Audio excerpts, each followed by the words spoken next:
এবার বাংলাদেশ বিমানকে নিষিদ্ধ করল পাকিস্তান। বড় ধরনের অর্থনৈতিক ক্ষতির মুখে পড়তে যাচ্ছে বাংলাদেশ বিমান। এবার নিজ দেশের আকাশসীমা ব্যবহারে বাংলাদেশের উপর নিষেধাজ্ঞা জারি করেছে পাকিস্তান। সম্প্রতি সীমান্ত উত্তেজনার জেরে আকাশসীমা লঙ্ঘন করে পাকিস্তানে বিমান হামলা চালায় ভারত। এরপর নিরাপত্তার কারণ দেখিয়ে ২৬ ফেব্রুয়ারি থেকে পাকিস্তান তাদের আকাশসীমা ব্যবহার বন্ধ করে বাণিজ্যিক এয়ারলাইন্সগুলোর জন্য। এই তালিকার মধ্যে বিমান বাংলাদেশ এয়ারলাইন্সও রয়েছে। এছাড়া পাকিস্তানের এই নিষেধাজ্ঞা জেরে এশিয়ার বিভিন্ন বিমানবন্দরে অনেক যাত্রী আটকা পড়েন। তাই এয়ারওয়েজ, এমিরেটস ও কাতার এয়ারওয়েজের অনেক ফ্লাইট পাকিস্তানের আকাশসীমা দিয়ে যায়।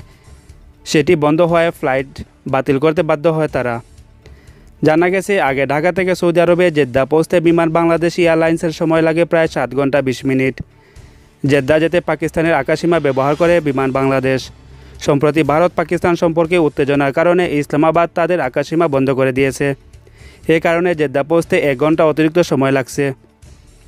এর জের ধরেই ঘাটতির মুখে পড়ছে বিমান সংস্থা।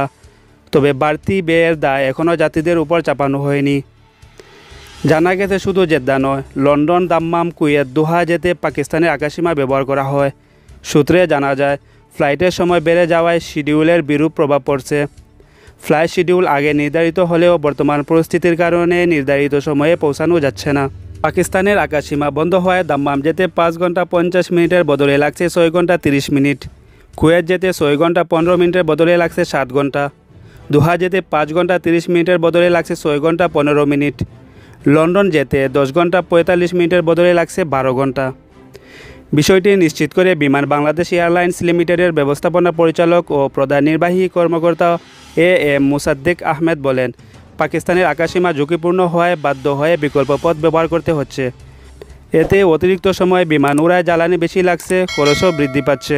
আপনি যদি এরকম আরও গুরুত্বপূর্ণ খবর জানতে চান তাহলে চ্যানেলটি এখনই সাবস্ক্রাইব করুন এবং পাশে থাকা বেল আইকনটি বাজিয়ে দিন।